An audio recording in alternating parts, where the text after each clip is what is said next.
Good morning. My name is Jennifer Grass, and I'm the Director of Communications and Public Affairs for the Council of Ontario Universities.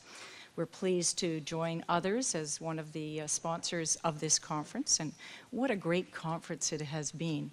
Yesterday, Kevin Lynch, the Vice Chair of BMO, kicked off the conference with a challenge to the higher education sector to be more innovative and to be more aligned with other sectors in order to meet the changes that are shaking up the globe. We also heard about research efforts to define the skills of the future. They're not there yet, but they're working very hard on it.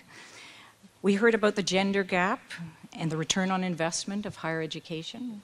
We heard the Minister of Training Colleges and Universities talk about the need for diversity, innovation, and productivity.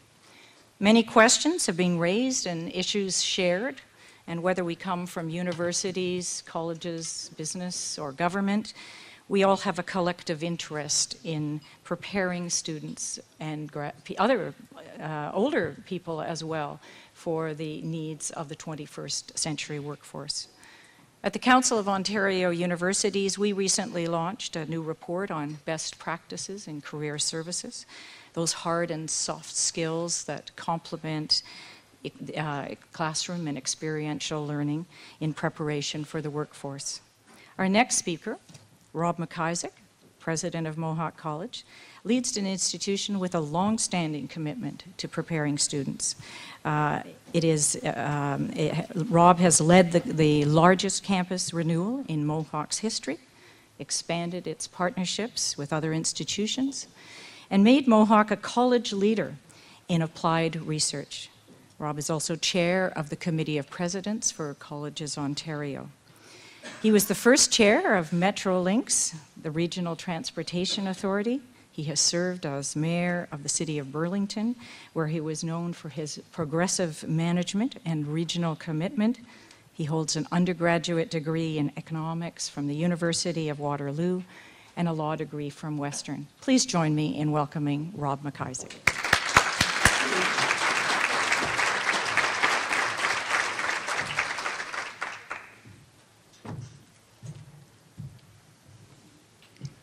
Thank you very much, Jennifer, for that generous introduction. I sort of feel the need to begin by explaining I haven't shaved in 2 days now, and my student association a few weeks ago challenged me to participate in this Movember thing, which is to raise awareness for men's health issues, which I guess here I am doing exactly that. The request seemed completely reasonable when I agreed to it. 2 days in, it seems patently unreasonable that I should have agreed. And I can tell you, now I haven't done it a lot, but a mustache is not a great look for me. So you're fortunate that you're getting me 2 days in and not 20 days into this process. So I'm the second former mayor in 2 days to have addressed you. I'm not sure if that sort of fills you with hope or fear and loathing. I know that the minister spoke yesterday. He started off his comments by saying, "I'm not wearing a watch," which with Glenn Murray is generally cause for concern. And if you're like me, you're hoping that he at least had a calendar. But anyway, the minister has done a great job of starting a great, interesting conversation about policy in higher ed, so I'm grateful to him for that. I should also start this morning by congratulating Harvey and the whole team at HECO. Yesterday I thought it was a great start to this conference, and lots of interesting presentations yesterday. And I'd just say more broadly, I'm very grateful to Harvey and his team for the work that they're doing for all of us in higher ed and government. It seems like quite a luxury to me to have a group like HECO thinking about these policies in higher ed. I would have, as a mayor, I would have loved to have had a government agency thinking about urban issues. Ian Clark and I sat on the board at the Canadian Urban Institute for a number of years, and it sort of tries to do that, but it's generally spending at least as much time thinking about urban issues as it is trying to make sure that it can keep the doors open. So anyway, I think we're all very fortunate, and Harvey, I'm very grateful for the work that you're doing. I have to confess to feeling a little bit of apprehension about speaking to you this morning. I've been working in higher ed now for just under 4 years, and compared to lots of you in the room, I think that makes me a complete novice in the field.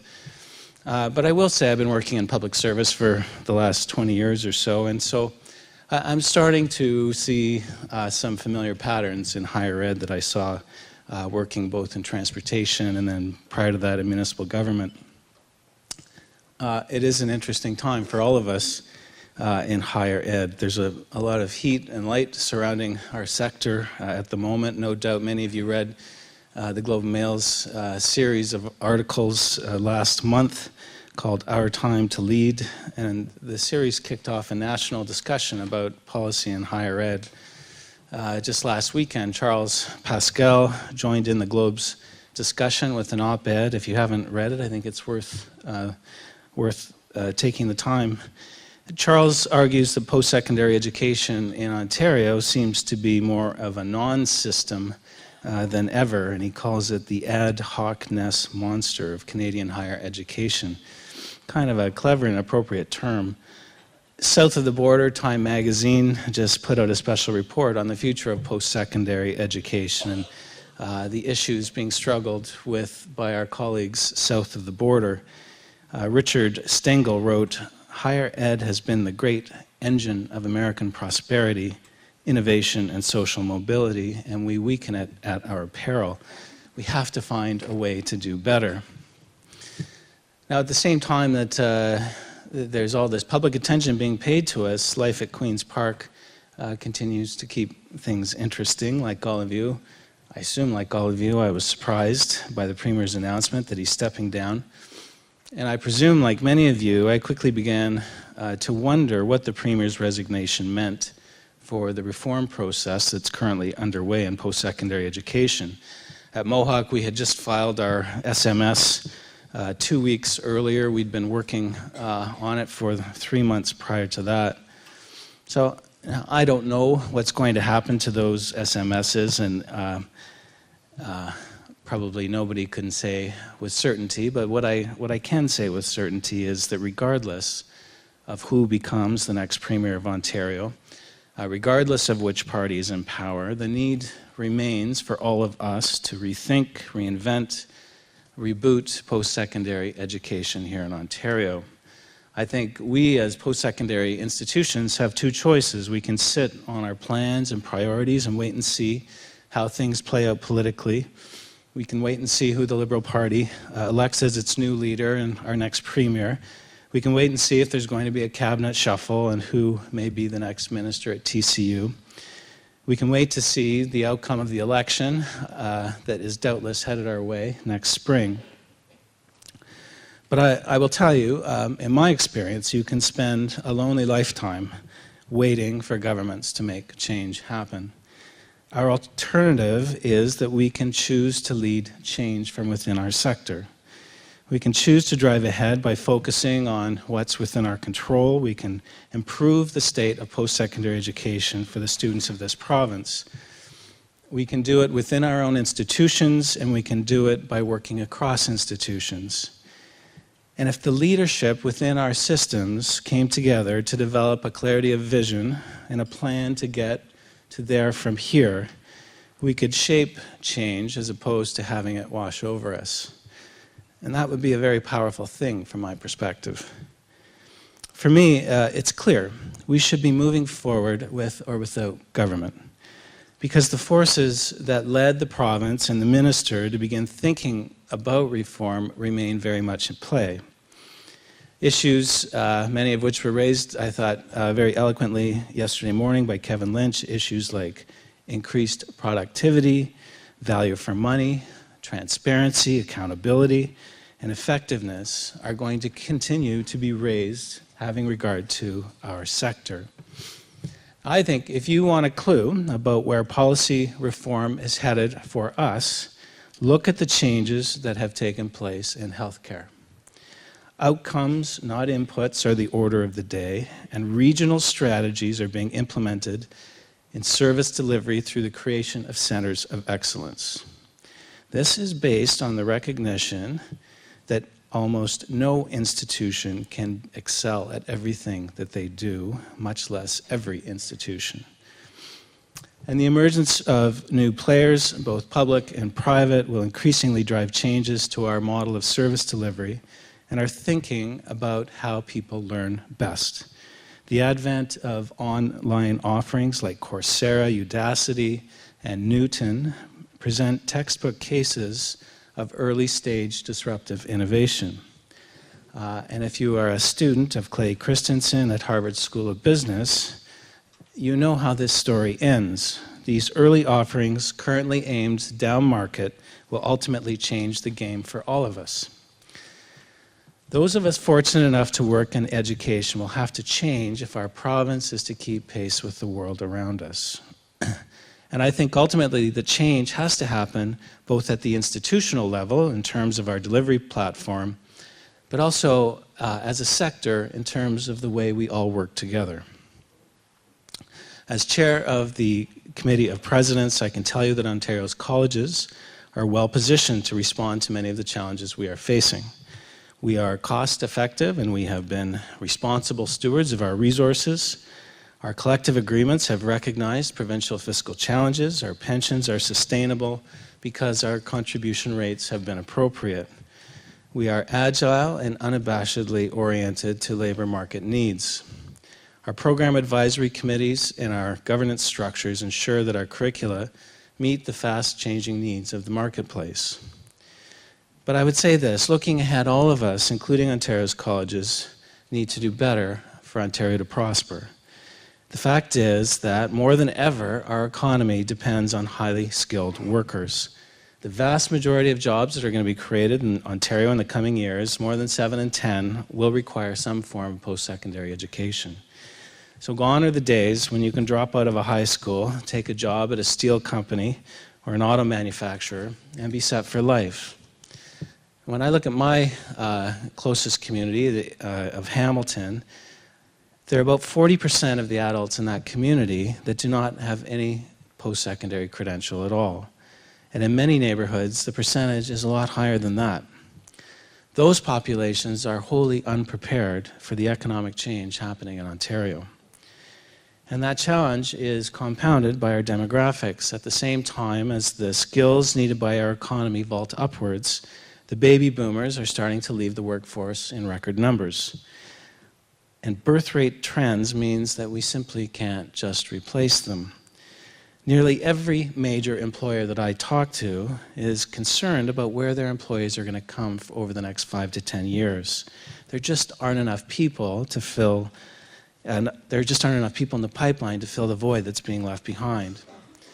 So we are headed for this perverse situation, which was forcefully identified by our colleague Rick Miner, where we don't have enough people to fill the jobs being vacated at the same time as we have large groups of people unqualified to meet the needs of our economy. Jobs without people, people without jobs. So what's going on here? How can we have so many people so unprepared for what's happening? You know, we live in one of the wealthiest countries in the world. We have extensive financial aid systems. So it's not about a lack of money, nor do I think it's because all of those citizens aren't clever enough to obtain a post-secondary credential. What are we doing wrong? Look, I've heard lots of blame being assigned. Post-secondary institutions blame secondary schools blame primary schools blame parents. Those of us working in post-secondary education, in my view, need to take some ownership. What changes have we made in how we do business in order to help these unprepared populations? Well, it's remarkable to me as a relative newcomer to education how little things have changed. Our classrooms today really aren't that much different than the classrooms of 200 years ago. And in many ways, our fundamental processes haven't changed either. In point of fact, our students are learning from a delivery model built on centuries-old principles of mass production. By and large, we continue to deliver education using mass standardization and a batch model of processing. Those who don't learn at the prescribed rate, or those who for whatever reason can't fit into this traditional framework of learning, tend to get left behind, or worse still, left out altogether. Furthermore, as a system, the kind of modularity that we see in private sector products is often actively resisted when it comes to the interplay between institutions and higher education. My BlackBerry can talk to my car. I can drive many different pieces of hardware from my laptop. I can even access iTunes from my PC. But when a student tries to mix and match courses between colleges and universities, or even between institutions within a sector, big problems arise. So I was recently speaking with one of our students who is looking to attend university after graduating from Mohawk. He's dealing with 2 Ontario universities to see how much credit he will be given for his time spent with us. One university will give him a year's credit for his 3 years at Mohawk. The other university will give him credit for 2 subjects. This is very frustrating to me, not just as a college president, but as a citizen and as a taxpayer, because it seems to me that there ought to be some rhyme or reason for how this young man is being treated by 2 public institutions, but there is not. The ultimate insult is that I am quite confident that if he went to Australia, for example, he would be treated better than he would by anybody here. And I bet right now, in this room, we could have a spirited and lengthy debate about whether an Economics 101 course at the University of Waterloo would merit a full credit at the University of Toronto. Perhaps we would all be impressed by the eloquence and alacrity of those involved in this debate. But from a student's perspective, the debate has no practical value. We should be adopting a new paradigm in education. We need to move away from a delivery model based on mass production and standardization and a sector characterized by inwardly focused institutions. Instead, we need to move to a student-centered model and a real system. We can do this by both aggressively taking advantage of technology and implementing changes that create seamless connections between our institutions. Now, it's a daunting and humbling prospect for many of us because it redefines so much of the way that we do things. Humbling, especially for those who believe their lecture styles are so exciting, so captivating, so perfectly pitched that their students couldn't do without them.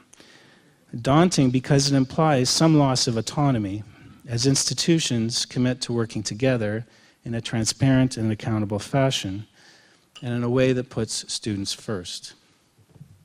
But for me, what is most profoundly exciting about this is the potential to move towards a model of education that accommodates people who don't fit in today's system.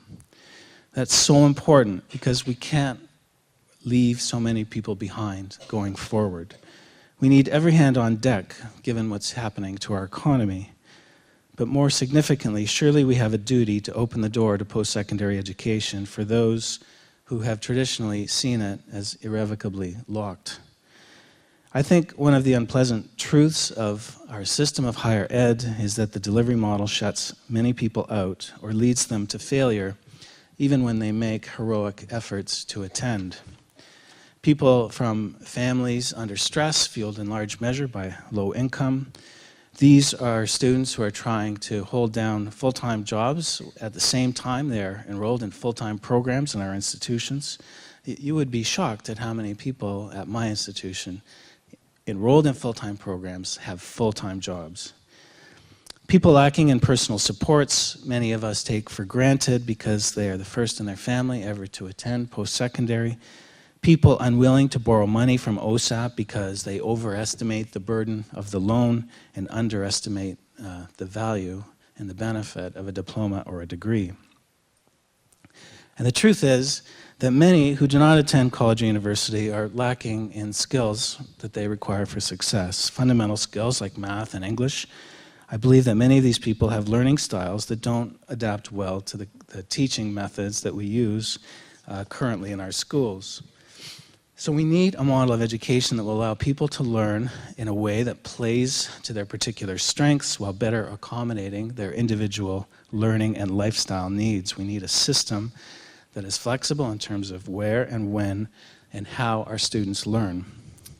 I think beyond how we teach, we should be thinking a bit about what we're teaching. We need to have a discussion around institutional and perhaps systemic learning outcomes for Ontario graduates that better prepares them for working in the 21st century. Again, I think Ontario's colleges are well poised to move our system in these directions. Unfortunately, and for a variety of reasons, some systemic, some cultural, our colleges are like high-performance engines that we have not taken out of first gear. Colleges continue to be constrained by a highly paternal relationship with the province that's rooted in 50-year-old public policy. And we also continue to struggle with the attitude held principally, I think, by parents that colleges are a second choice relative to universities. In its recent submission to the province on reforming post-sec, Colleges Ontario advocates for a more mature relationship with the province, a relationship that will allow colleges to begin to fulfill their true potential in our economy. We're suggesting that the sector have the autonomy to approve our own credentials through the Ontario College Quality Assurance Service. We're looking for the ability to grant a wider range of credentials, from certificates to diplomas to 3-year degrees to honors degrees. Frankly, I can envisage a day in the not too distant future when colleges could offer graduate degrees. In my view, a broader range of credentials will help address some of the attitudinal barriers that colleges are facing. It will also allow more appropriate recognition for the work that our students do. You know, I'm not aware of any other jurisdiction other than Ontario that has a 3-year post-secondary program that doesn't result in a degree. Colleges Ontario has also worked with a number of student advocacy groups to come up with a suite of recommendations around credit transfer, which begins to address some of the issues of modularity that I talked about earlier. In my view, prime among those recommendations was the notion that there ought to be a transparent and rational process for determining credit transfer. We are also, as colleges, proposing a policy framework that will create a system of 2+2 programs, again, enhancing modularity and connectedness between colleges and universities. These are programs that would allow students to start in a 2-year college program and seamlessly transition to university for a terminating 2 years. At Mohawk, we are proposing to lead in regionalization. We've put forward a request to become Ontario's first specialized Institute of Health and Technology. Both areas are key drivers of our regional economy and long-standing strengths of Mohawk. The Mohawk Institute of Health and Technology would be the lead provider of health, technology, skilled trades, and apprenticeship training in the Western Golden Horseshoe. Again, I think establishing centers of excellence would allow our institutions to invest more resources in our strongest, highest demand programs, to broaden and deepen our strategic partnerships, strengthen the learning to earning connection for our students, and create a system that's complementary and far more productive. Mohawk would not spend time and money creating or expanding programs that already exist as centers of excellence in neighboring colleges. We would focus on our strengths. We are also aggressively moving forward with technology in our classroom. By the end of 2013, we want all of our programs delivered in a blended learning format. For us, blended learning is the thoughtful combination of online and face-to-face learning. We want our students to be able to learn anytime, anywhere, and ultimately, anyhow. We are also actively engaged in developing a suite of institutional learning outcomes based on needed skills for success in our fast-changing economy. You know, so let me back up and just say I'm very proud of what universities and colleges do in this province. And despite my critique today, I recognize that we continue to punch well above our weight internationally. And I know, relative to many, we are highly productive and efficient, again, looking around the world. But folks, that does not justify continuing on with the status quo. The game is changing. I think a proactive process involving universities and colleges and students could have a big impact on government policy. Leadership and election platforms are in development even as we speak. Why not present a path forward developed jointly by leadership from our colleges and universities and our students? Harvey, maybe Hecco can pick up the challenge. At Convocation, I always remind our graduating students of their obligation and their responsibility to make a difference, to step up and to lead, to find the courage and the conviction to chart their own path, and to help create a better society. I think it's a message equally applicable to all of us. Given the forces that are at play and the opportunities within our reach, we owe it to our students, we owe it to their future employers, we owe it to the citizens of this province to practice what we teach. Thank you very much for your attention.